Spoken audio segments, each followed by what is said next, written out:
The MX Vice Show.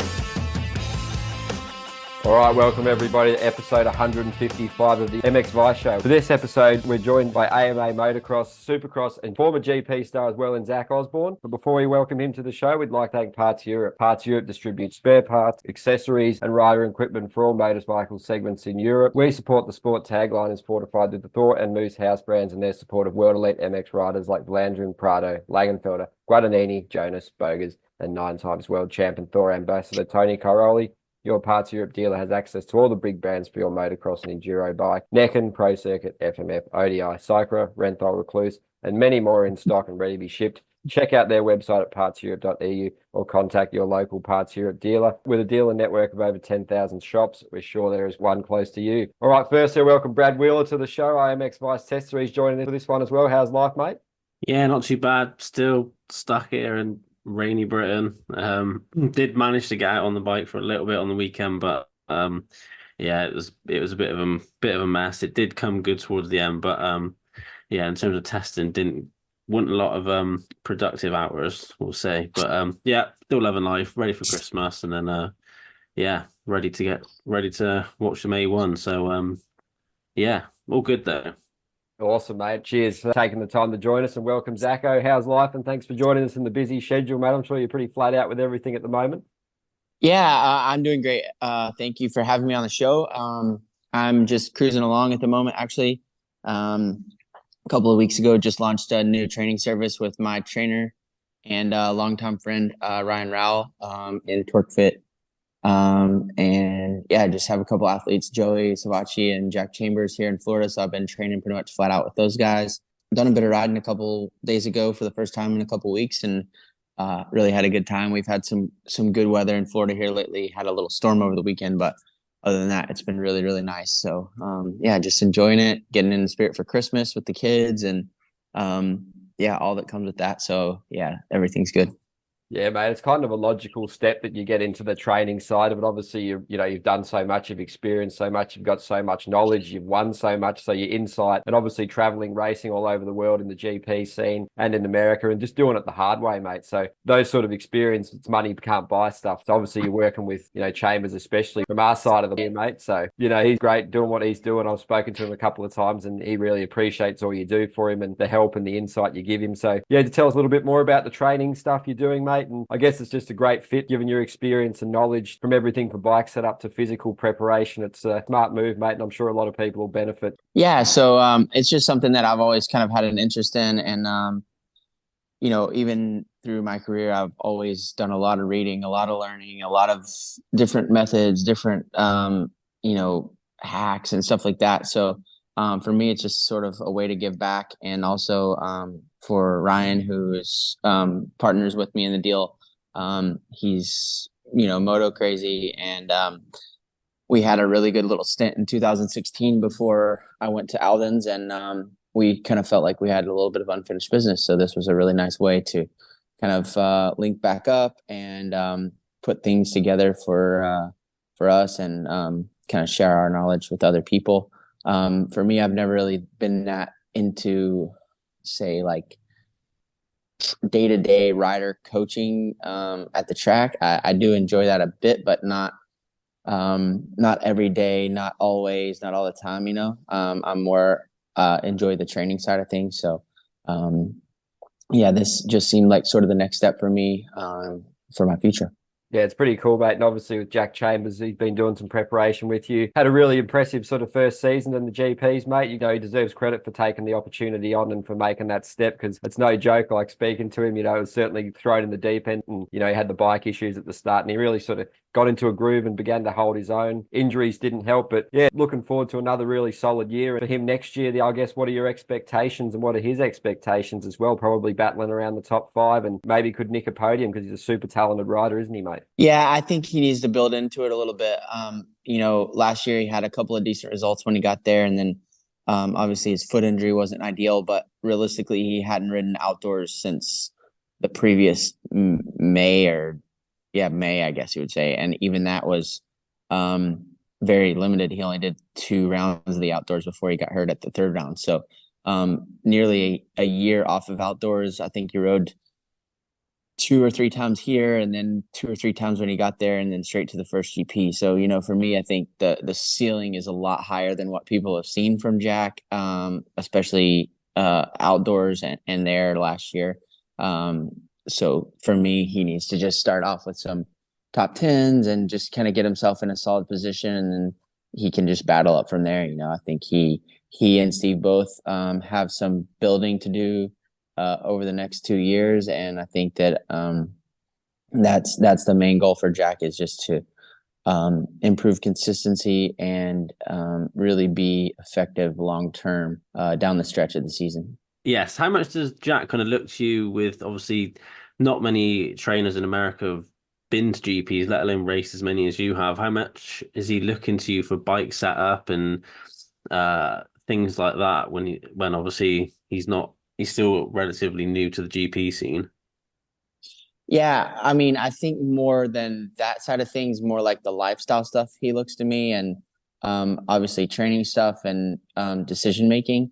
I had never ridden a Kawasaki big bike until 2 weeks ago. He was like, we were riding at his ranch, and I was just on my 125, and he was like, "Hey, ride my bike for a little while." And I was like, I was trying to think of when or if I had ever ridden a Kawasaki, and literally had never ridden a Kawasaki big bike in my life. So we, you know, for me to kind of give him bike setup tips, I don't think that's great, but like, you know, once we get started here, he's begun riding again now, but just last week, and just kind of light riding. But I really want to make sure that we go through all of the settings and all of the options that he has for his bike, and also just cranking clickers, like, hey, let's go 10 clicks one way incrementally and 10 clicks the other way, so that you know what that feels like, and you know what you know, I'm feeling this, so maybe I had this feeling here and this worked. So, you know, cross-referencing that stuff for him and simplifying it a little bit is the main thing for me. When it comes to the bike for Jack, just making it as simple as possible. And from the other side of things, obviously you've worked a lot with Steve Dixon, his team manager. Is he ever in contact with you to see what he can do to get the best out of Jack? Yeah, I mean, honestly, I never really stopped talking to Steve. He's always kind of called me and always stayed in touch, and also with Ash. You know, I've always been in touch with Ash, and I wouldn't say that they look to me for a lot of decisions, but definitely they call me on some stuff. And when they were in need of a rider this year, I think I was probably the last person that they called, but they landed on somebody. So yeah, it's always, I've always had a good relationship with Steve. I struggled with Steve a little bit when I first went there, because it was such a contrast to like what I was used to, as far as I don't even know how to say it, but like organization and just the way things ran. But now looking back and kind of seeing what I learned there, I use more of it than I ever thought I would, like in day-to-day life. And people around me in some situations, especially with racing, they get kind of spun out or get excited when things aren't done. And I'm like, well, you know, I've seen this before. It's all going to pan out in the end, you know. And that's a lot of just Dixon experience for me. Like I can use those experiences now. And I try to tell Jack that, but when you're in it and when you're, you know, racing is your life, and it seems like every lap is just the most important thing on planet Earth. It's easy to lose sight that there's so much more to life than that little pocket of racing that you're kind of currently in. Yeah, mate, it's so cool. And obviously you would have learned so much being over there with Steve and the crew. And I guess what are the sort of the key, learning experiences and lessons you sort of extracted from it? Obviously, there's so many things that are different to America. Obviously, the travel, the schedule, the sort of vibes, the personality of people, how you approach it, how they approach it. Obviously, the bikes, the tracks, there's just so much change, intensity and just your success, I guess, what would you put that down to, the way you adapted so well? I guess there was a bit of that sort of all in, no option of failure. I remember you speaking on a podcast with Tyler Rattray on one of those shifting gears ones, which you did. So there's just so much to sort of take in when you go over there, and just racing is just that small part of it, like you said. So what are your keys to success over there in the GPs, mate? Yeah, I mean, for me, I was like a child prodigy, I guess you would say, here in the States. And I never really enjoyed racing that much because it was so much like pressure for me as a young guy. And when I went there, those guys were just so passionate about racing, and they didn't care. Steve didn't care what we needed, what it was, whether he had money for it or not. He was going to spend the money. He was going to get what we needed. We were going to do what we needed to do. And that was like a pretty unique experience to me, just from a standpoint of being from like a corporate environment here, and then going there and it just being like, hey, we're just going racing no matter what. We just got to do what we got to do. So it was a strange thing going there, but in the end, it showed me how much fun racing really can be if you're with a group of guys that have the passion for it and that are really into it for all the right reasons. Yeah, that's really cool. And then moving the focus back to you and your future, mate. Obviously, you've got the training, already doing the training. And then are you going to sort of branch out and do those vets races? Obviously, there was a few murmurings of you doing some other series, but I suppose you're in semi-retirement mode, would you say? Obviously, the GNCC thing was really cool what you did, but that's coming to a stop at the moment, mate. So I guess what are the plans for you in 2024? Even something like commentary would be pretty awesome to get you on in some capacity. So have you got a few things in the works? And I guess for a lot of races, it's kind of nice just to spend some time at home with the family too, isn't it? Yeah, so we actually moved house in June. We built a house and moved for like what we feel is like an extended period. So when we moved in June, I felt like we just kind of like halfway moved in and didn't really get things dialed in, And so for the last like 4 weeks, I've been grinding on getting everything dialed in, and I'm in a much better spot, like mentally and just with my organization and stuff. That's one thing that's really, really, I feel like, to be an athlete at a high level, you have to have is that organization and that ease of use of everything around you, other than what you're doing. That the job is hard. So I've been really grinding down on that.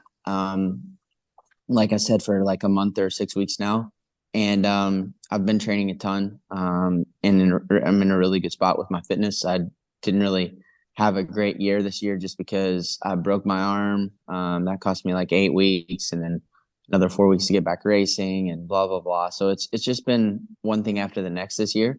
I may go racing again. I'm not really sure yet. Definitely going to put some time into the training program and to helping other people and just kind of see what pops up. There's already been a few things that have come along. So we'll just have to see kind of what plays out over the next 2 or 3 months and see where we get to. How's the prep coming along for the VMXDN? Fox Hills, is the bike build fully underway now, or are we still on eBay looking for? No, dude, they're hard to come by here. And I haven't even started yet, to be honest. But I'm definitely looking forward to the event. I think it's going to be awesome. It's been great so far, the first 2 years, and just every year or both years so far, it feels like it just grew exponentially, and I don't know how much bigger it can get, but it seems like it will, and people just are really, really into it. And it's so cool to see in a time where most things at the top level feel like kind of cookie cutter or stale. It's got a new look on it. So it's really cool. What do you think it is about that event that's just attracted like yourself and Ryan Villapoto, as well as the sheer number of fans that turned up to watch? I don't know that it's one thing. I think, if you look at a venue like Matterley, with the best GP riders in the world, it should be the event that pulls the people, right? Like it should be the pinnacle of British motocross, in my opinion. But Fox Hills kind of takes the cake there. I feel like I think that people enjoy seeing something different. Like I said, it's not cookie cutter. It's also some good racing. Like this year, there was some actual good bar banging racing in the all the classes. So I think it's a good weekend. It's bank holiday weekend, which is a big hit with British people. People are off work, and it's like sort of the end of summer, right? Like that's what I always kind of took it as. And typically good weather in September. So like, yeah, I mean, there's not a lot that's wrong with it. So I think that's why it works so well. People have a good time and tell their buddies about it, and more people come back. Yeah, it's so cool. It's a great weekend. And obviously, just for some of your plans, obviously, you're going to be at A1 and many Supercross rounds this year. And do you plan to get to some MXGP rounds to support Jack and be there for him and just check it out alongside the vet stuff? And it's pretty cool. Obviously, you've got the door open for still racing. You've still got the number 16 too, don't you? No, I don't have 16 this year. I lost 16. So you can Oh. only, now there's a rule that you can only petition to keep your number for 1 year. So my 1 year was last year. So I lost 16 this year. So if I go racing, then I'll have to choose something else. Maybe bring back 338. I don't really know. But yeah, I would like to go to Argentina with Jack just to see how things go and get it started right, and then if there's some opportunity to go to some more, I'll definitely be there. It's a long season, and there's a lot of races, so I'm sure I'll be at some more. Yeah, awesome, mate. Did you have plenty of offers for WSX too? Obviously, it's a totally different beast, and when you've been out of Supercross for a while, it's probably quite the challenge. But was that something you would have been a highly sought after rider? And just your overall thoughts on the series too? Do you like what they're doing? It's cool, more jobs, more riders, more sort of interest for the sport, isn't it? Yeah, I've had a few offers. I'm kind of out of the, I would say, Supercross brain here in the States because just the level's so high, and I know how long it takes to get to that level, and having been drawn away from it for so long, I don't know that that's really in the cards for me anymore. But some of the WSX tracks, the specs a little bit lower and a little bit tighter racing. Like the one in Abu Dhabi was more like an arena cross, which there's absolutely nothing wrong with, but that definitely tickles my fancy a little bit more. I think that they have the right idea, in my opinion. I think that they are on the right, the overall gist of it is the right idea. And I think that as long as it can stick around for a little while and just draw a couple more riders each year that are different, a little bit more high level, and just continue to build, I think that long term it's in the right spot. I've got I got a couple of questions from Twitter and Instagram from like followers. Right, it's fine if you're cool with that. Yeah. The first one was who was your favorite team manager? Like one that sort of would always go above and beyond, was easy to chat to, more like a friend. Well, at Husky we had Bobby Hewitt and Steve Westfall, and that combo was probably my favorite. Bobby was like kind of like team owner, and Scuba was more like team manager. So that dynamic worked really well. But Bobby as an owner boss was really good at letting us kind of do our thing and be who we were and not be so corporate. And I think that that's why we were mostly, successful as a whole, with so many different characters and so many different ideas and looks to things, is because of those two guys allowing us to be ourselves and be who we are. Yeah. And your favorite GP track that they don't go to anymore? That they don't go to anymore? Belle Puig, probably. I really thought that was a great track. A lot of character, cool jumps. Just a good track, I think. I like that one a lot. I don't know what other ones they don't go to anymore. Oh, Leerup's a great track. Much better, in my opinion, than like a Lommel or somewhere like that. Yeah, It was the only I like think sand track, yeah, proper sand track that I ever got on with that I had some okay results at. yeah. I kind of miss seeing Bulgaria on the Oh yeah, schedule. that's a good Thought one. that track was awesome. Look, yeah, It wasn't really my thing because it was so fast, but it is a proper racetrack. Like there's a lot of character there. Yeah, there's so many cool places you obviously visited, mate. And how was the sand adaptation for you? Obviously, very different types of sand you get in Europe and America and where you're from. So was there sort of a steep learning curve? And obviously you hear about all the guys in America that come over the nations and sort of nothing can really prepare you. And even the Aussie guys that head to Europe, you know, they're grinding out the motos at Lommel and training there. So it's just a totally different sort of feeling. So how was it for you from your perspective? Yeah, I mean it's a learned thing. It's something that those guys start when they're little bitty guys, and just like we start on dirt or whatever here. It's tough. I really needed more coaching, I would say, than anything. More wasn't really more hours. I just needed more guidance, and I didn't do a good job of seeking that out or finding help, I guess, which is something I wish I would have done. The last year and a half, I had Kenneth Gunderson helping me, and that made a big difference. I think my best result was at Leerop in 2012. I got third in the heat race, and then I think I went like 6-5 in the motos, which was really, really, really good for me. Like I was happy with that. But I just wish I would have gotten guidance sooner.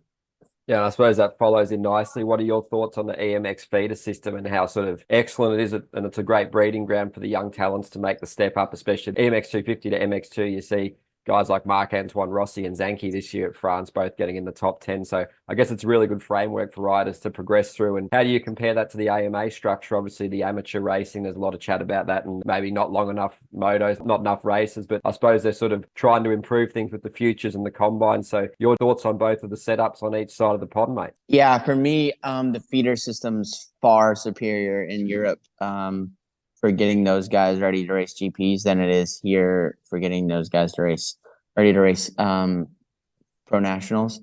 A, because they're there a lot more weekends. B, because there's a lot more weight put on that series. I just think that overall, the EMX 125 is a good starter class. Then you get to EMX 250. That puts you in the eyes of the teams. And then, you can find a factory ride and carry on. But yeah, to me, that's a much better, clearer picture path to how it should be done, what it looks like, what it's going to take for you. Each guy's different. And that is the way forward, in my opinion. Do you think with the combines and stuff that are doing it, the AMA Nationals, they're kind of heading in the right direction with that? Sure. I mean, it's a step forward, right? But like, to me, I think that the teams here would be willing to support something like, I'm not saying like exactly like MX 250, but something along those lines. I think that there's want or need or ask for that sort of thing. So it's just like, why aren't we doing it in a sense? We base pretty much everything in America off of results at Loretta Lynn's, which is a good track, a good racetrack for showing a guy's potential and all that stuff. But at the same time, they could be racing on the tracks that they're about to have to race on to make a living each weekend. So why aren't we allowing them to do that? Do you think maybe they could sort of do like an east and a west thing, like every round, like an east and a west, but as the amateurs, obviously still keep your 450 and your 250 class, but then have amateurs like an east championship and a west championship, and then maybe have the final at the last round or one of the SMX rounds or something like that? Sure, I think that is an easy solution, in my opinion. Something that they could pretty easily fill a gate with. So I think that's actually a really good idea for it. I mean, do 3 West Coast rounds at Paula, Hangtown, and Washougal, and then do 3 East Coast rounds somewhere else, and then meet in the middle for the end or whatever. It's a really good idea. So I don't know why they don't do something like that. Yeah, it's cool thoughts, mate. And just wanted to get your take on the overall sort of introduction of the SMX playoff. Do you think it's a good thing to extend the season like that? Obviously, the money side of it's excellent. It's probably not so fun for some of the mechanics and the team members extending it out like that. And it's probably going to put a lot of pressure on the Motocross of Nations. Obviously, this year with the American situation, it was a bit of a one-off with the team changes and so much going on in the background with a lot of things from energy drinks to guys changing teams and whatnot. So, and just being burnt out as well, that probably played a role. So your thoughts on just extending that season? Is it a good thing? Is it a bad thing in your eyes? Yeah, I think it's a good thing. I've always been a proponent for more racing and less practice. And I don't think the less practice thing happened, but the more racing thing happened. And they're getting subsidized for the more racing. So to me, it's a good thing. Anytime that there's that much money added to it, brings more value, brings different venues, brings different crowds. You know, you get different packages for TV and stuff. To me, it was a good play. Yeah, and just your thoughts on the Motocross of Nations situation with America this year. Obviously awesome. The KTM and Husqvarna guys stepped up there and did their country proud, put in a valiant effort on a really tough track for sure. There's no doubt that they were challenged by that. So yeah, you've got to respect it that they went, and hopefully we can get a full strength team maybe at Madley Basin next year, which I'm sure you'll probably be keen to get to and visit some old friends and Steve and all that, mate. So ideally you'd probably want to send a Sexton, Tomac, Deegan team for next year. So your thoughts on those two things? Yeah, I think it was kind of a shame that it went down to the wire, like for them to send a team like it did. But yeah, it is what it is. I understand that there's a lot of factors at play, but there's also a lot of guys who want to go. And as defending champions, we couldn't sit at home. So to me, you have to make some better decisions sooner and make it happen. And as far as Matterley goes, I think Matterley is one of the best racetracks in the world, if not the best. And I think it's a great venue for nations. I hope that they can have some good weather and, you know, have some good racing. What's like obviously you're a big MXON guy, always representing your country, like heart on the sleeve. What's kind of the memory that sticks out in the forefront of your mind when you think of the event? I mean, just the event as a whole is pretty incredible, from the atmosphere, from the fans, to just everything that happens there on that weekend. But for me, like one of the highlights, hardest things I've ever done in my life was there's a poem written about war in America. I'm pretty sure it's called Ragged Old Flag. I was the team captain in 2019 with Justin Cooper and Jason Anderson, and they asked me to read that in front of the team. And it was super emotional, gnarly experience for me. But like looking back, it was one of the cooler moments of my life.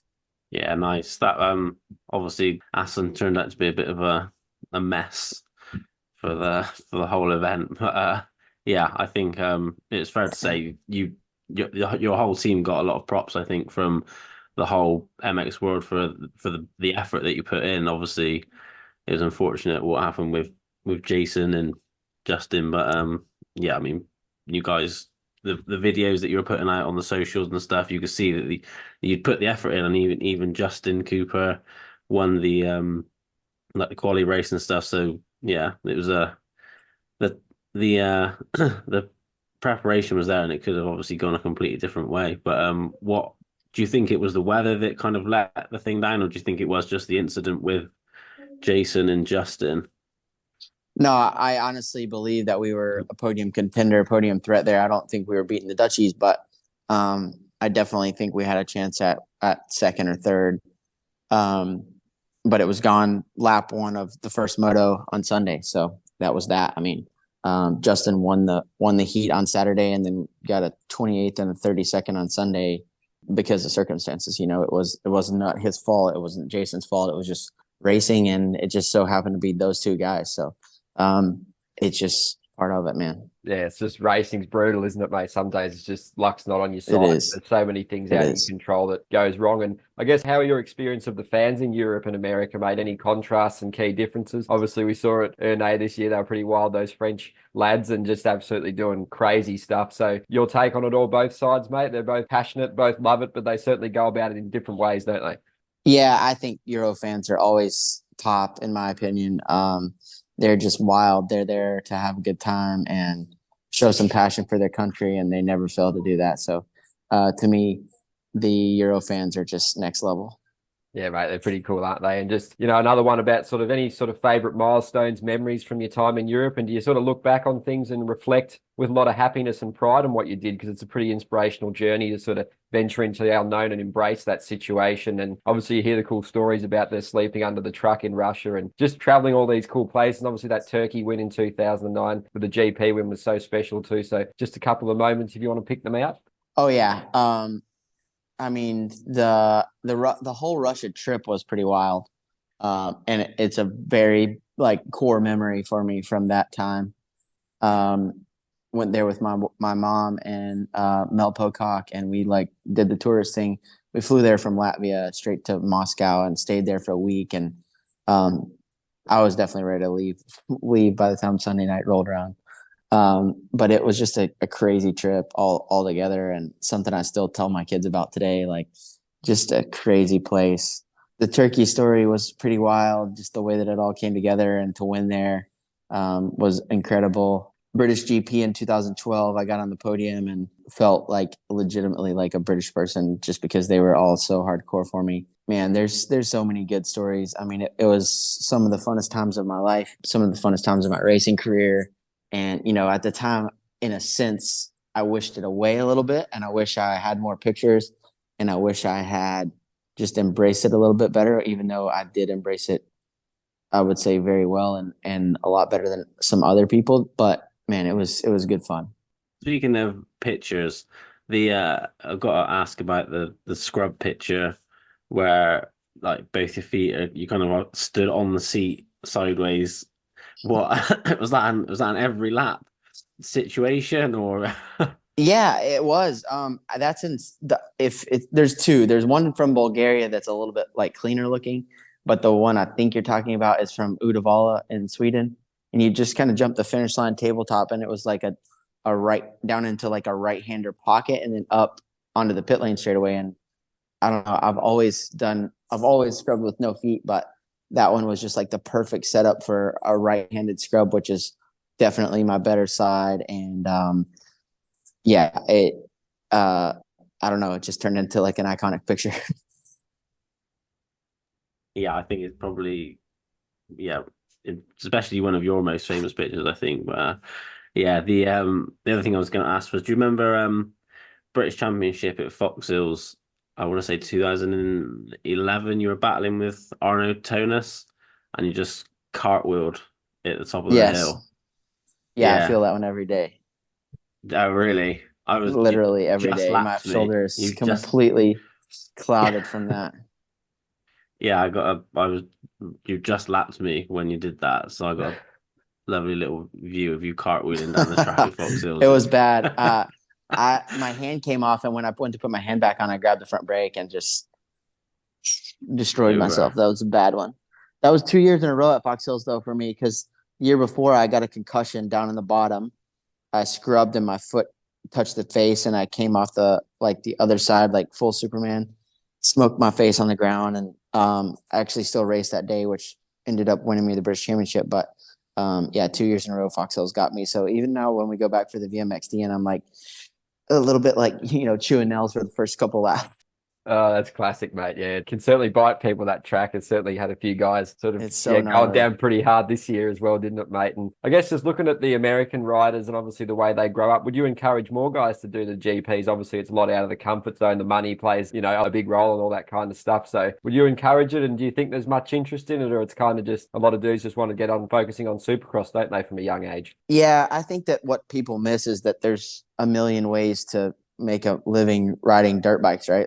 Everybody has in their mind that it's only Supercross and outdoors, and it has to be on this team or that team. And that's just not true. We have, especially here in America, we have the Arena Cross series and loads of other ways to make money, and that's what I was trying to tell Jack, you're not on any money here, go there and make some money, have some experiences, mature a little bit, and if it works out, you can come back and ride. And, I think he's slowly learning to love it. It wasn't exactly what he wanted to do. He wanted to be good at Supercross right off the bat and score a ride and right off into the sunset. But yeah, it's a great option for kids, young guys, to learn and expand their horizons and get out of reading jerseys of the people that they've raced their whole life that they think they should or shouldn't beat or whatever the case is. And I think more people should do it. Yeah, it's a great point, mate. Obviously, it's sort of refreshed and recalibrated his focus. And yeah, I think he's still adapting to the English weather from what he was saying, but that just comes part and parcel, like Brad and you all know very well. And I also wanted to get your thoughts on Prado racing Supercross. Obviously, massive step up. He's, MXGP champ racing the 450 Supercross. It's not like a lot of the guys, they do the 250 first. So it's a massive step, mate. Do you think he'll be fine with it? Do you think he'll adapt perfect? Obviously, he's so good at starting. He's a very precise, intelligent rider. But like you say, you probably know better than everyone, mate, racing it and riding it are two different things. So how do you think you'll go? And your expectations is a top 10 to be pretty good to start with, wouldn't it? I think it's realistic, though. In my opinion, it would be great, but I think it's almost setting the bar a little bit low. I think he's going to do really well. I think he's one of, if not the best starter in the world right now, and that's such a huge key piece of Supercross, especially in those first 5, 6, 7 minutes of the race. If you can be at the front and let those gaps grow a little bit, man, I think he can really do a good job. I think he can win a heat race maybe. And I think that there's chance that, he can get a top 5 or a podium even. I think he learns quick. I saw him riding Supercross back in 2017 when he was over riding with TLD, and he was already pretty good. And the videos I've seen of him most recently, he looks really good. And, fitness is not going to be a question. I think there's definitely going to be a little bit of racecraft to be learned and understood, but I think there's no way, the naysayers are going to eat their words, I believe. The bikes are obviously slightly different in America than they are to the GPs.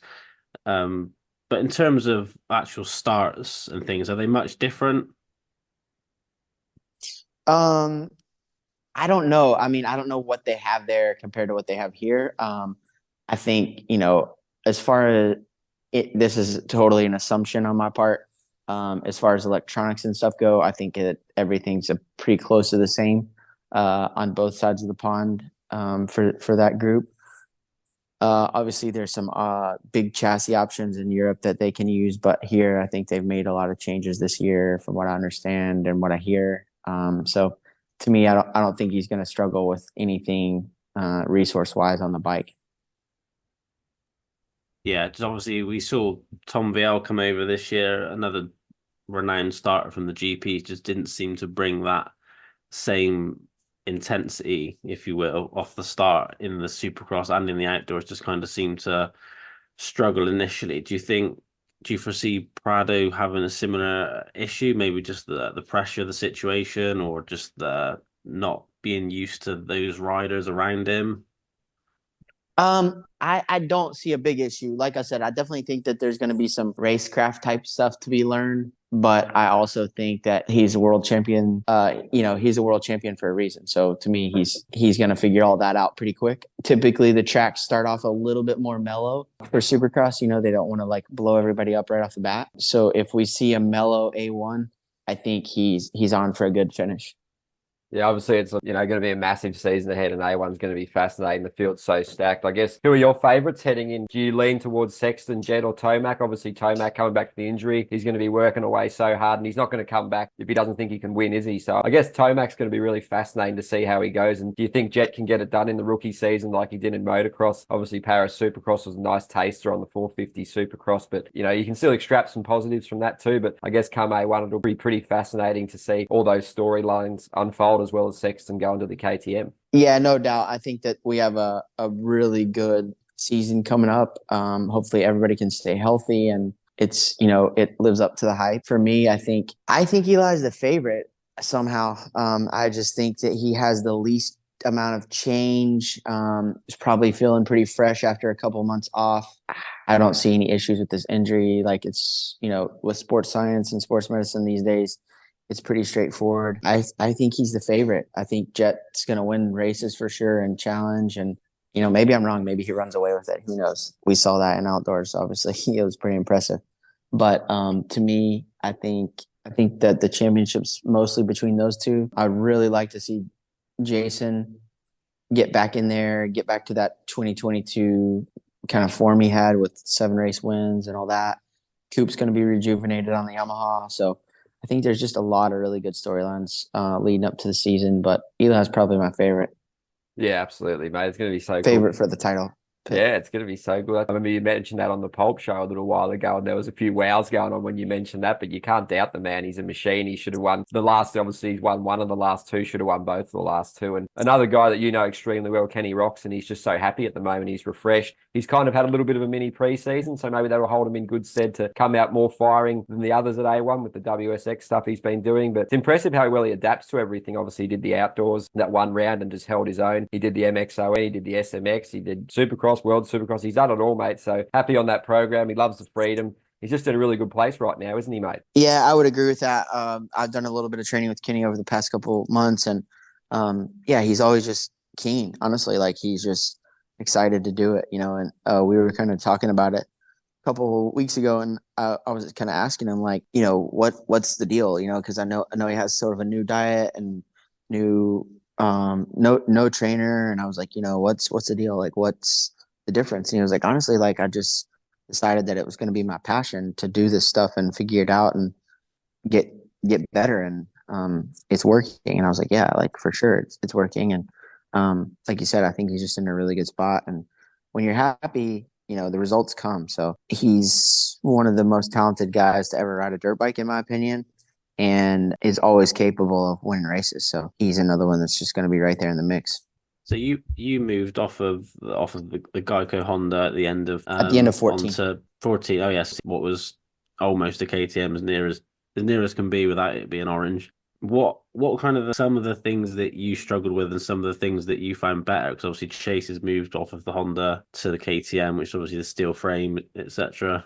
Yeah. So for me, like I raced KTM's my whole amateur career, so it was more of like a homecoming than something strange, where I'd ridden an aluminum frame my whole life, and then it's this new steel frame thing. For me, it was quite the opposite.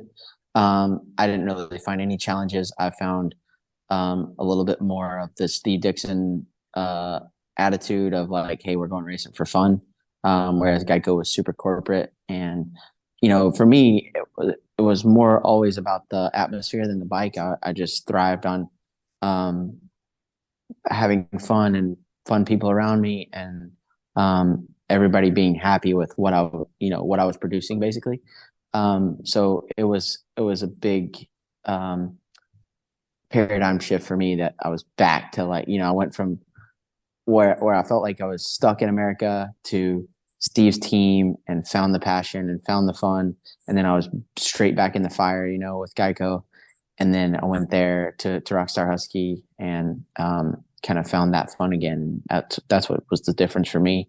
I never really struggled with the bike, and I knew we had good equipment and we could get the job done with what we had. So it was more like a homecoming for me. Chase, yeah, like you said, you were obviously on steel frames growing up, part of the KTM thing. Do you think Chase is going to struggle trying to adapt to that steel frame, or do you think he's obviously such a talented rider? Do you think it's just going to be a case of little clicks here and there, just getting himself comfortable? I don't think it's even so much a steel frame, but when you're at that level of winning Supercross races, or being in the top 10 in the 450 class, there's such a fine line of what it takes to be there, and how well your bike is obviously part of that. And I think it's a massive ask for a guy to change bikes, even if it's not aluminum frame to steel frame. Even if it's just like Honda to Yamaha or whatever. I think it's such a fine line to find in the matter of, what we call off season, November, December to January. I think that's the biggest thing. And also just having no race knowledge, no notes, no know-how, no feel of that. I think it's going to take him just a little bit longer to get adjusted to that. Probably go to A1 on one thing and end up on something completely different for the second round. So I think it's just going to take some time to get that thing going. Maybe not. Maybe he goes out and wins the first 3 races. I've been wrong a lot in my life, so fair play if he does. Yeah, well said, mate. Totally agree. And just wanted to get a couple more before we let you go. Obviously, the Alden Baker training program, something you know really well, and it's obviously proven in the past to build champions really well. And you're interesting to see the dynamic of guys sort of opting out of that. Obviously, Vial and Sexton on the KTM aren't doing it, but you've still obviously got the other guys like Mookie, Craig, and AP. Just your thoughts on how good is it? It's obviously extremely brutal, extremely demanding, and it's definitely all in, and it puts you through your paces well and truly. So I guess it builds a pretty formidable mindset as well, but it must be extremely challenging while you're right in the trenches around this time of year as well. Yeah, I mean it's definitely a race proven program, but I think that they're at a point where they have to produce some results with some 450 guys, which I think is possible. Those guys are super talented. AP, Mookie, and Christian are all talented guys, so I think it's just kind of lost a little bit of steam or speed here lately. But I think it just takes a couple of race wins and everybody's back on the game. So yeah, we'll see. Are you really excited to see how Mookie goes? Obviously, there's been a lot of buzz, and I was talking to JT the other day, and he said Christian Craig was saying he's like a second and a half faster than everyone on the test track. So actually flying at the test track, mate. So how excited are you to see Mookie back out there refreshed and injury-free and fully healthy? He should be a pretty good force to be reckoned with once he gets a few races under his belt. Do you feel that too? Yeah. I mean, he's definitely not like in my sort of top 5 guys for the championship, I don't think, but I'm sure he'll be fired up. And, I think he's definitely a good rider. He's won championships and he knows how to do it. He's got to knock out that first 450 win. That's a major milestone that once you get that off your back, it frees up a lot of your mind. So I think he's looking to do that right off the bat as soon as possible when the season starts. And yeah, hopefully he can do that. Yeah. Who do you think's that ones to look at in the 250 class? Obviously, you've got Deegan, probably one of the favorites. Shimoda, probably another one. But do you think there's anyone that people are sleeping on? I think RJ is always capable of winning races for sure. I would love to see him, step up and get into sort of a championship role this season. I think it's time. He's getting older. He's 26 now ish. And I think he's more than capable of doing that. So I'd really, really like to see RJ step up and make it happen. I think Max, everyone's sleeping on Max. I think Max is a really good rider, in a good spot, happy with his team, happy with his bike, all that stuff. I think Max is going to be really good. And yeah, I'm interested to see, I think Shimoda, obviously those guys you mentioned are all title contenders, Shimoda, Deegan. I'm interested to see how Kitchen goes on the Cowie. I think that's a big question mark for me. When you say Max, you mean Max Anstey or Max Voland? Max Anstey.